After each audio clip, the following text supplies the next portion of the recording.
What's up, family? It is Caden with Urban Finance. I am excited for the show today.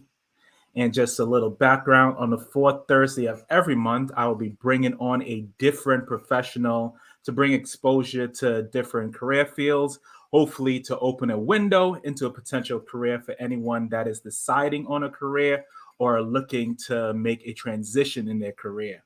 Our guest today is Reverend Rahsaan Hall. He is someone that I know very well, and I respect the work that I have seen him do in Massachusetts in the area of police reform and voting rights. And so, further ado, we will bring Reverend Rahsaan Hall on. Reverend Rahsaan, can you tell the folks a little bit about yourself?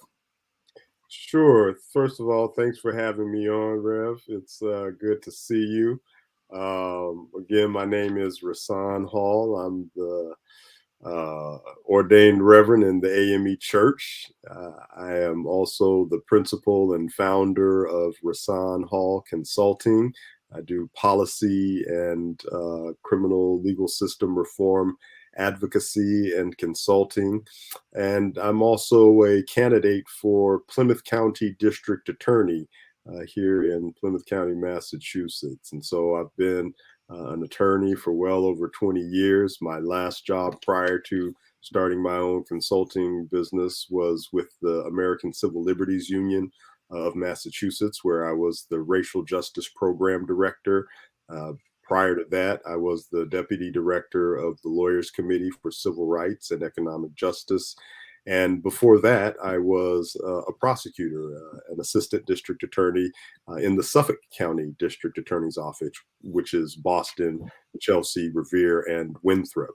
And so through those life experiences as an attorney, also my work in ministry on social and racial justice issues and youth ministry, and being a Black man in this country, I've had enough insight, wisdom, and experience to lead me to begin to look at public service in a different way, and decided to run for district attorney. I'm a father of 2 adult children and happily married to my wife of coming up on 20 years. And so, Rahsaan, before we get into the conversation about, becoming a lawyer or how to become a lawyer for anyone that is interested in the career field or your bid for DA and a look inside of that, I'm sure you're well aware that, America is really in the midst of a student loan crisis. And so, I think anytime someone is deciding on what degree to look into, one of the factors is it worth it to pursue this particular degree? And so, based on where we're at in the terms of the cost of a law degree, do you believe that a law degree is still worth it today? That's an interesting question. There was a period of time not too long ago where I was leaning towards telling folks that if they did not have a deep, abiding conviction to practice law, but thought that it was just a good idea or a lucrative career track, that they probably shouldn't go to law school in light of the amount of debt that they would incur to go to law school. The people are leaving law school with over $100,000 in debt.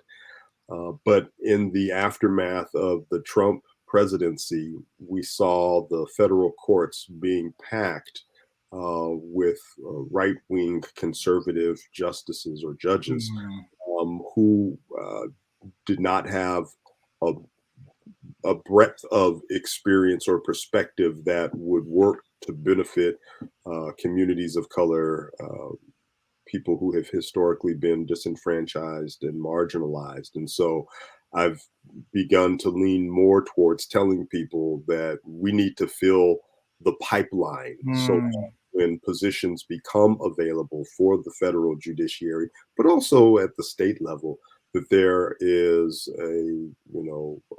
legions of qualified, progressive, intelligent people who are willing to serve in that role. I still feel strongly that if um, there's not clarity around what people want to do with their mhm, law degree, that it may not be worth pursuing again because of the amount of debt that one has to incur. A lot of times people believe that the type of advocacy work that they want to do requires a law mm, degree, and there are a lot of things that people can do that is advocacy related that does not require a law degree. So I would strongly encourage people to think through and have as many conversations as possible with people who are in the practice before taking on this level of debt. It's a 3 year degree that it takes, and it's very demanding, but it's achievable. mhm. But it's also good. A person considering it doesn't have to have the exact answer as to what it is they want to do, but at least some idea about what it is they want to do in their practice, because that will help inform the courses that they take and the internships that they accept during that period of time. And finally, I think when thinking about the financial burden or impact of law school, there are certainly jobs that one can get after law school that will pay those loans off in a matter of years. A lot of Yeah. corporate firms hire associates, and they're making anywhere from 120 to 150,000 starting salary. Mm, But for people who are deeply committed to advocacy and the public interest or government service, or even smaller private firms, the salaries are not that high. They're somewhere around 50 to 60 oh, thousand wow. dollars, and it takes a long period of time to um, reach the salary or compensation level that would put a person in a position to pay off those loans. If you can get scholarships for school, that certainly helps ease some of the burdens. There's fellowship programs that also help ease some of the burden. I think it is a worthwhile profession to pursue, but just do it thoughtfully. Yeah, that's a very interesting answer for me because, I think when I think of a lawyer or a law degree, I kind of think of them as, part of, I'll call it the big three. You think of like a doctor, a lawyer, and an engineer, as the career fields that makes good money or big money. And if you want to make good money starting out, those are the three career fields to go into, but it's good to know that not everyone makes that type of money starting out, and so it's important to know what type of law you want to do as well, especially if one of your driving factor is the financial aspect of it, because no matter what you degree go, I guess, unless you have get scholarship and have it paid, it will probably cost a pretty penny. And Yeah. so It, that I will say though that sometimes it's worth mhm. incurring that debt because of the impact that a person can have. Yeah. Right, somebody can go and work for the public defender's office and defend people who have been accused of crimes, and Mm, whether they're guilty or not, hold the government to its responsibility to prove people guilty beyond a mm, reasonable doubt, or work in a legal services program that helps protect people who are being evicted by an unscrupulous landlord. mm, And although they're not making the hundreds of thousands of dollars that people generally see in popular media, they're having a deep and meaningful impact on people's lives. You're helping people with immigration matters. You're helping people navigate systems. You're doing advocacy on behalf of communities, or even helping small businesses with some of the transactions that they're engaged in.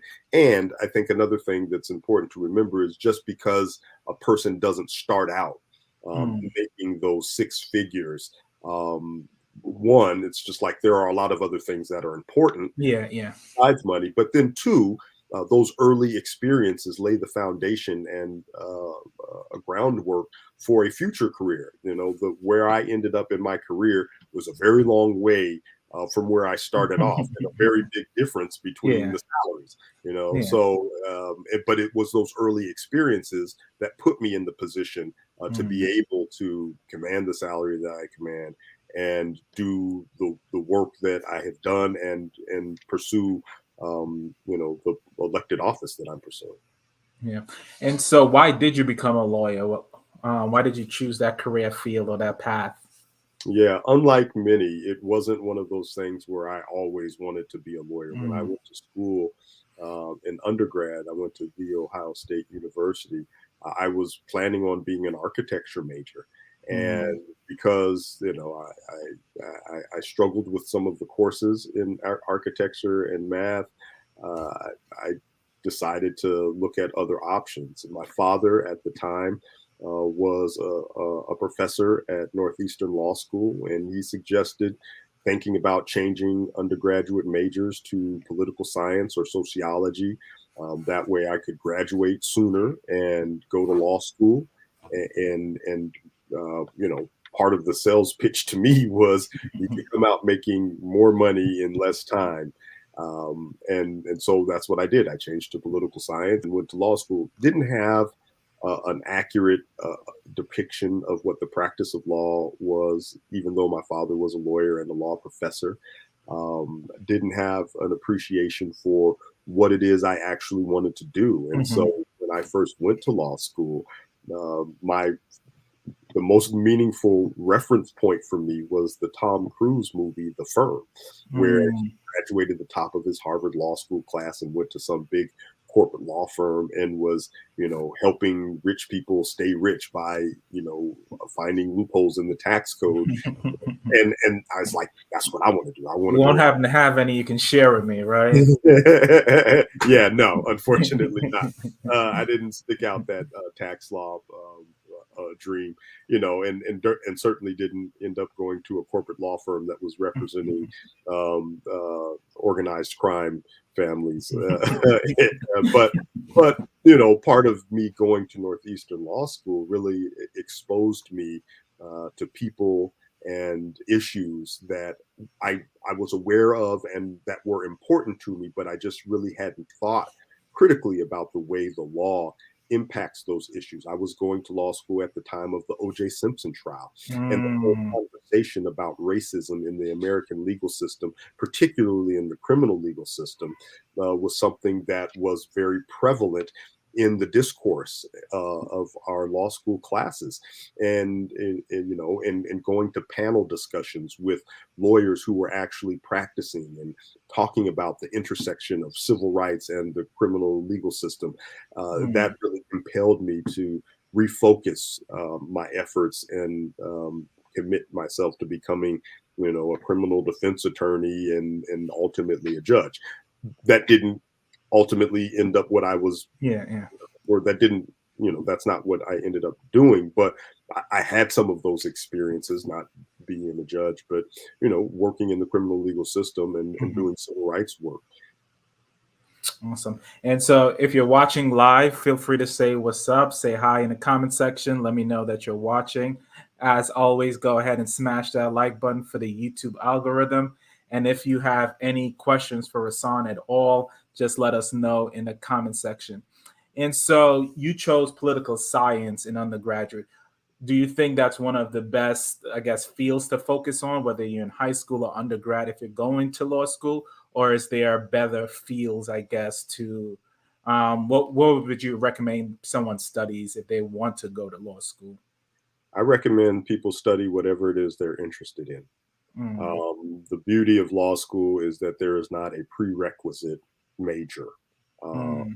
course of study that is required because the law impacts every aspect of our life, from the sciences to the humanities to literature, to technology, to social justice issues, to corporate issues. Everything is touched by the law in one respect or another. So there are people who went to law school, who I went to law school with, who were philosophy majors. There were Mm, people I went to law school who had mechanical engineering degrees. People I went to law school with who were Black studies majors or history majors or English majors. No one had any advantage because of their undergraduate degree. There were certainly aspects of what we learned in law school that if you were a history major, you might have a better understanding and appreciation of the historical context out of mhm. which these laws grew.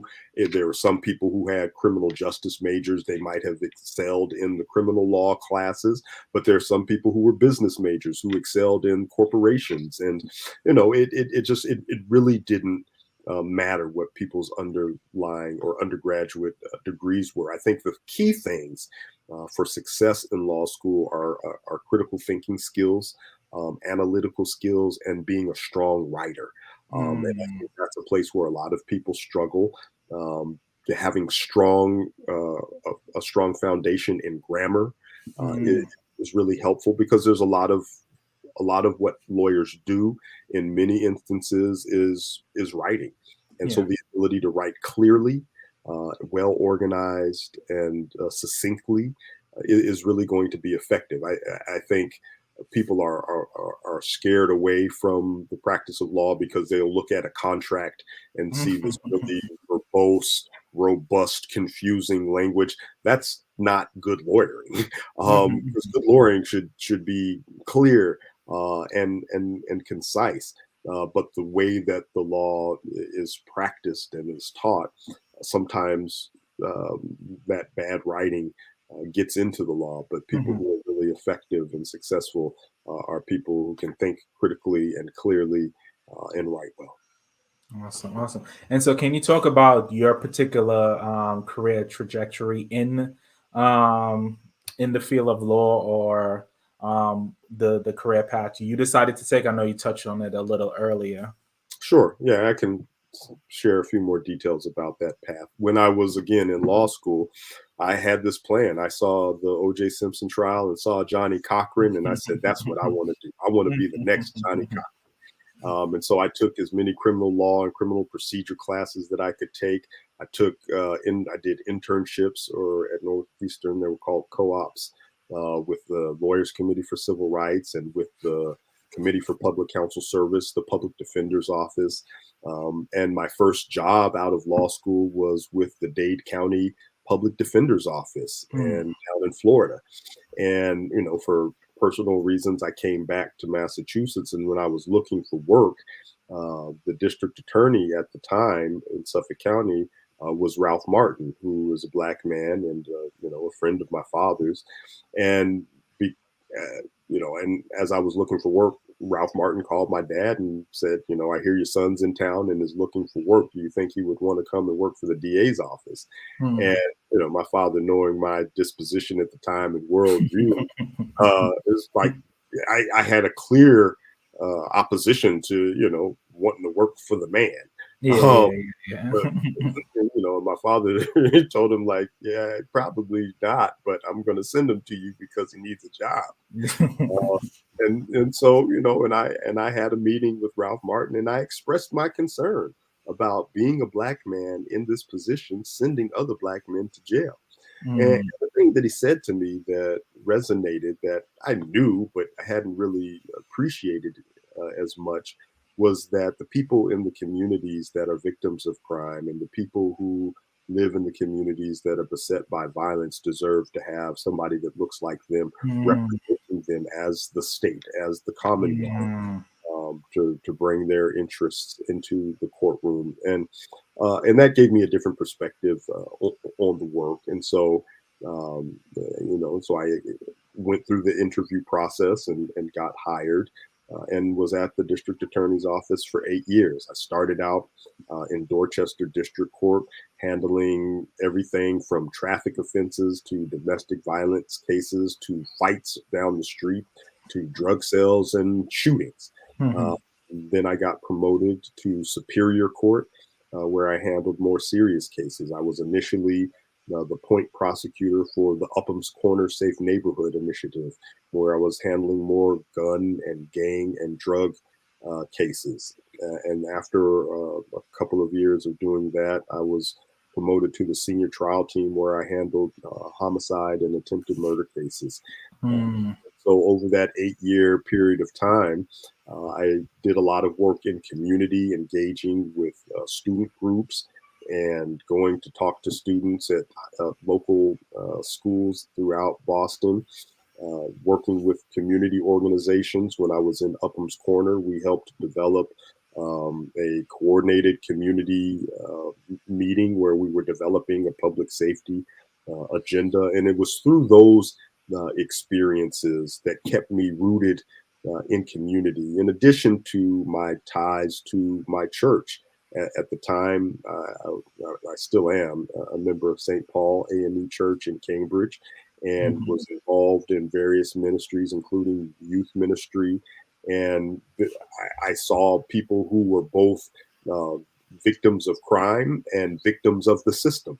And Mm. that kept me grounded in the work that was happening. And through those experiences, I saw how I could work with police officers to hold people who committed, you know, harmed people in our Mhm. community and disturbed and disrupted our community, and work with police officers to hold them accountable. But I also saw some of those same officers treat people in those communities with disdain and disrespect, and do Mm. things that were questionable and unethical.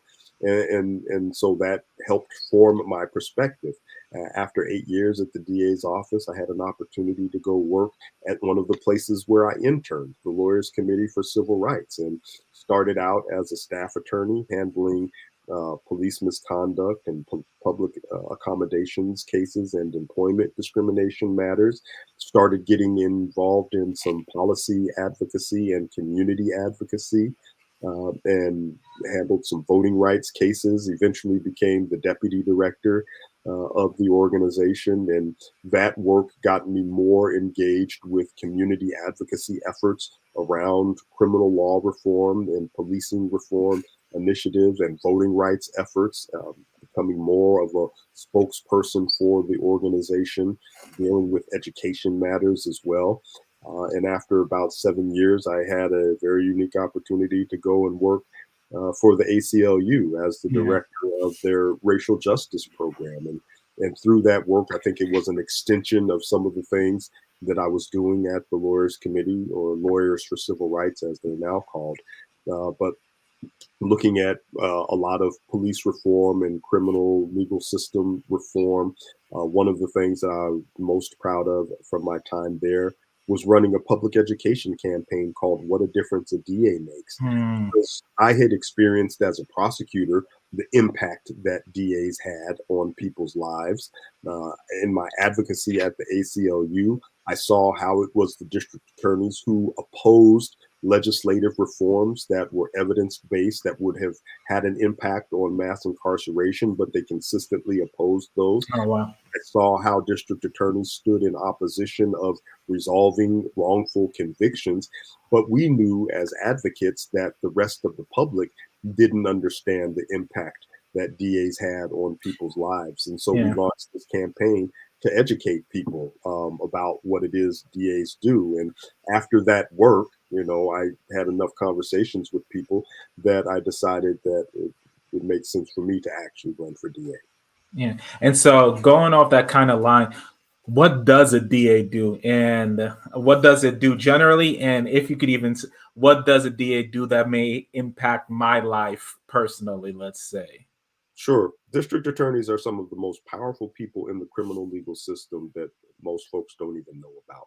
And I'll make a point of saying that I use the term criminal legal system as Mhm. opposed to the criminal justice system, because when you look at the number of wrongful convictions and you look at the racial disparities in the system, and when you look at the number of unsolved homicides and the racial disparities and those unsolved crimes in Black communities as opposed to white communities, it's hard to call it a system of justice. But it is a system of laws. And so it is a Yeah, yeah. criminal legal system. And some folks who are in the abolitionist space call it a criminal punishment system. It's really not about reform or holding people accountable, but just merely punishing people. But that said, district attorneys have influence and control over a lot of aspects of the system, from charging decisions.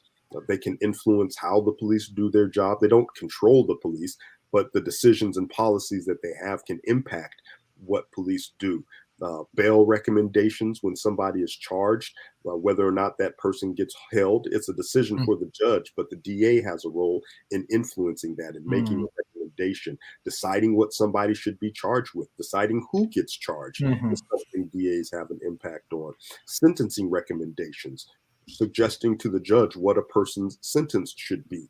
When Yeah. DAs charge people with mandatory minimum offenses, that takes all of the discretion and power away from judges, and prosecutors hold all the cards on what a person's sentence should be. When a case gets taken up on appeal, DAs make a decision of which cases they are going to appeal and how they're going to argue particular issues before the court. And so if somebody is saying that they were racially profiled and that there was racism in a particular police department's practices, the DA's office has a decision to make about how they argue whether or not this person's conviction should be upheld or overturned because of the practices of racially disparate enforcement that happen. And then DAs have an impact in front of the legislature. When bills come before the legislature, DAs have an opportunity to weigh in and tell lawmakers whether or not a piece of legislation should be enacted.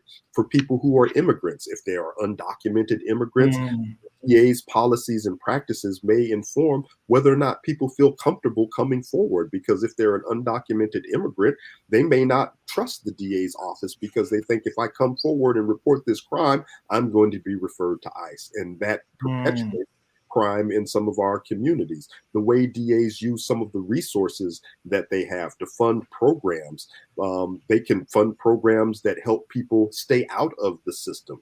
DAs can make decisions to prosecute certain offenses or not prosecute certain offenses. And there's data that suggests that people who have low-level nonviolent offenses, when those cases aren't prosecuted for the most part, those people don't come back to court. But the narrative that exists is if you're not tough on crime and if you're not locking everybody up and if you're not taking the toughest approach with everybody, things will be out of control and there'll be a slippery slope and there'll be bedlam and mayhem in the streets. And the data just doesn't bear that out. There's ample evidence that shows that there are other ways to approach issues. When we look at the opioid crisis, taking a harm reduction approach as a dealing with it as a public health issue gets better outcomes. When you look at people who have mental health issues, finding the support services that they need to address the underlying issues that led to having the police called on them in the first place are some of the things that DA's offices and the district attorney in particular can set priorities around to help get better outcomes for people, to get to the true meaning of what public safety really is. And so I guess I have a question. I feel like I've never really paid attention to the DA race until Rachel Rollins ran in for Suffolk County. And I don't know if that's just me or if that was just a general cultural thing. But I guess my question, given the breadth of authority that the DA office has, like you mentioned, why haven't we paid more attention, especially when it comes to Black leadership? Like, why? We always talk about the city council roles, and even our city councilors, I feel like they've never really stressed that, to my knowledge, before again Rachel Rollins ran, focusing on paying attention to the DA race, getting out the vote for the district attorney race and things of like that nature. Why has that never really seen to be a priority. At least that's how it feels like from my position. It was never a priority until fairly recently. Why do you think that's the case? I guess. Yeah, I think a lot of people have the privilege and benefit of not being touched by this system directly. If you've never been incarcerated, if you've never been the victim of a crime, if you don't have close loved ones or family members who are going through being prosecuted or being the victim or a survivor of a crime, you don't think about the mechanisms that address that system. Certainly, the police and a lot of the advocacy on police reform in the aftermath of police killings of unarmed Black people has certainly raised the profile, but it takes a step back to look at the full system and who Mhm. has a lot of influence. Before we launched that What a Difference a DA Makes campaign, we did some polling to find out what people knew about DAs, and 4 out of 10 Massachusetts voters didn't even know the DA was an elected position. And there are a Mm, couple of reasons for that. yeah. One is what I said. If you're not touched by the system directly, you're not really going to pay attention to it. The second reason is in the 20 years prior to 2018, Mhm. 77% of DA races went uncontested. So that Mm, means that there was an election for district attorney, but nobody was campaigning and out holding campaign signs because nobody was challenging the incumbent district attorney. And mhm. so, why would you know about the district attorney? And even when you go to vote, it's a down ballot issue. Mhm. So it's a down ballot race. So a lot of people like, oh, I'm voting for president, or oh, I'm voting for, Mhm. governor. Maybe they just don't get down that far, or they only see one name. It's like, I don't know who this is, so I'm just going to leave it blank. But when we confronted people with information about what it is DAs do and Mhm. how much influence they have over the system and impact on people's lives, 81% of voters said that they would pay attention the next time there was a DA race. And we saw a significant increase in voter participation after that campaign. Out Mm, in Berkshire County, which is yeah. Western Mass, Pittsfield, etc., they saw a 126% increase in ballots Mm, votes cast for district attorney, and that was probably the main race on the ballot. So it wasn't like yeah. another big race that turned people out. That Yeah, was yeah, yeah. turned people out. I think with Rachel, U.S. Attorney Rollins now, I think she had the benefit of our campaign raising awareness because there Larry Krasner had won in Philadelphia, a progressive Mhm. prosecutor. Kim Fox had won out in Chicago, Illinois. So there was a buzz that was generating. Yeah. And then when we launched our campaign, that activated the grassroots community around that. And she was running when Ayanna Pressley was running. And Yeah, she was yeah. running when Liz Miranda and Nika Mhm. Elugardu were running. And so there was like this whole slate of Black women in the aftermath of a Trump election, and this Mhm. undercurrent of talking about the criminal legal system Yeah. and the impact that it can have and the role that DAs play. And she rode that wave in, and she was certainly a dynamic and impressive candidate. So to take nothing away from her, but I think the culmination of all those things helped raise her to that level. And then when she got in, she continued to do great work. And so I think the public understanding of the role has started to shift. But before that, there really weren't any conversations about Mhm. the DA's office unless there was Yeah. some major scandal where there was a wrongful conviction or where somebody who wasn't prosecuted went out and hurt somebody. Mm.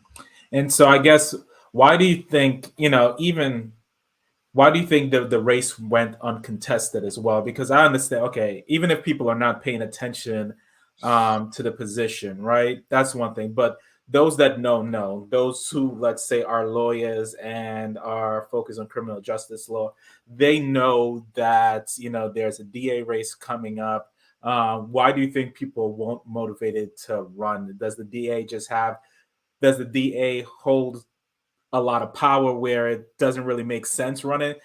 Historically, people have said, and we know that the mayor of Boston holds a lot of power, and and that allows the mayor of Boston, whoever is the incumbent, it makes it a lot easier for them to get reelected, right? And so is it a similar thing with the DA office where um, whoever the incumbent and wherever the DA office is, across Massachusetts, they just hold so much power that sometimes people feel like it doesn't make sense to run. I guess what's your thoughts there? There are several reasons why that position goes uncontested. Part of it has to do with incumbency. It's always challenging to take on an incumbent. I'm taking on a 21-year incumbent, and so I'm fighting an uphill battle. It's a countywide race, so that's a lot more territory that needs to be covered. In Plymouth County, there are 27 municipalities, and I got to be in Mm, each and every one of them. mm, The other thing with incumbency is the way that a lot of DAs get to become incumbents is it's an elected position, but if the preceding DA leaves in the middle of their term, the mm, governor can appoint the successor or the interim. Like mm, now in Suffolk County, Kevin Hayden has been appointed as the interim to fill out the rest of Rachel Rollins's term, but he now has to run if he's announced that he's running. But there's a challenger in that race as well. But so when that happens, people aren't aware, and so mhm, there's not a race. And then the pool of potential candidates is just much smaller than any other race because one, you have to be a lawyer, and so that narrows the pool of potential candidates. Two, it's not a requirement, but mhm, it's something that the people who are paying attention will take note of is whether or not the person has any experience with criminal law. Usually, mm. it's former prosecutors. I'm a former prosecutor. Yeah, Uh, yeah. Rachel Rollins served as a federal prosecutor and did a rotation in the state prosecution office. But out in Berkshire County, Andrea Harrington had no criminal law experience. She didn't serve as a defense attorney and never served as a prosecutor, and Mhm, won and beat an incumbent. mm, I say that to say that it's not a requirement that you have been a former prosecutor, and then it's expensive. You got to raise money to hire staff, to buy, yard signs and bumper stickers and mailers and bring on staff and coordinate volunteers and do all of the fundraising work. And so mm, a lot of attorneys, not a lot, but there are attorneys who would be qualified and who are interested in running for these positions that mhm. make a good salary and are providing for their family and would have Yeah, to step away from that work. The reason I am the founder and principal of Rahsaan Hall Consulting is because I couldn't continue to work at the ACLU and run for public office. And so I had mhm. to find clients for my consulting business so that I could take care of my family and take Yeah, care yeah. of my financial responsibilities. But then I also have to run a campaign. So those are some of the reasons why those races usually go uncontested. And then there's just the nature of politics in and of itself. Mm, There are the unspoken agreements and understandings that exist in any political race, and a lot of folks just probably just aren't interested in taking that on. yeah, yeah. Everybody doesn't run for mayor, even though we Yeah, saw a flood of candidates in the Boston race. Relatively speaking, compared to the number of people who could have thrown their hat in the ring, yeah, yeah, yeah. relatively small. So when you think about a smaller pool with attorneys, it makes sense why there's not that many people that are running. Mm. And so I guess, and this is a general question, and I know we touched on it throughout the entirety of our conversation, but why should people even pay attention to the Plymouth County DA race? They should pay attention to it because the district attorney has a significant impact on people's lives. I think the demographics of the county are changing. There are more people of color who are moving to Plymouth County. Brockton, excuse me, is a major city within the county, and there is a significant influx of people of color. It's the only majority black city in Mm, the Commonwealth of Massachusetts, but it's not the entirety of Plymouth County, and there are people of color all throughout the county. But when we think about the issues in this system that are impacting us, when we think about the opioid crisis, when we think about the harm that is happening to undocumented immigrants, when we think about people who are struggling with mental health issues, when we think about people who are victims and survivors of domestic violence, there needs to be a strong transparent and accountable office that deals with the needs and issues of the community and does it in a way that is fair and just with a level of integrity and professionalism that the taxpayers deserve. And I think that's Mm, another thing that cuts across all of the counties is there are precious resources that district attorneys have been entrusted with, and that is mm, taxpayers' dollars, but also it is the name of the Commonwealth. What prosecutors do is being done in your name. It's being done in my name. It's being done in our names. When I was an assistant district attorney, I stood up on cases and said, Commonwealth of Massachusetts. I mm, wasn't Rahsaan Hall. I was the mhm. Commonwealth of Massachusetts. And so, even though there was a victim in the case, the Yeah. victim wasn't a party of the case. The Commonwealth was the party of the case. And so, Mm, taxpayers' dollars, the people who live in this Commonwealth, are the people who are being represented by the DA's offices. And so, when there are wrongful convictions, that's being done in your name. When there mm, are people who are held on bail for cases that ultimately end up getting dismissed, that's being done in your name. When there are people who receive sentences that are far lengthier than what they deserve, that's being done in your name. And then when cases are mishandled and people who are committing harm and disruption in our communities are not held accountable, that's being done in our names. And we mm. can't afford to tolerate that anymore. And so that is why it is important, not just for people to pay attention to the Plymouth County race, but to pay Yeah. attention to all of the district attorney races. Awesome. Awesome. That's beautiful. And this may seem like a random question, but the channel is called Urban Finance. Just out of curiosity, how much jobs does the DA office have control of? And is the district attorney in charge of making most of the hiring for those jobs? Yeah, the DA's office, the size of the staff varies from county to county, given how many people are in the county Mhm. and the level of resources that that office needs to deal with prosecution in those counties. And so, there are anywhere from 60 to 100 people at a given time in the office, and the DA, as the elected official and chief officer of that office, has the final responsibility of Mhm. all hiring decisions. But certainly there are people in middle management and other supervisors within the office who are responsible for the day-to-day operations of the office and some of the hiring decisions. But it's not just attorneys. There are Mhm. victim witness advocates who Mhm. work directly with the victims of crimes. There are people in finance. It's not, most offices don't have a robust finance department. There's Yeah, usually yeah. a CFO of the organization, but there's a communications department. There are usually some civilian investigators, people who are not law Mhm.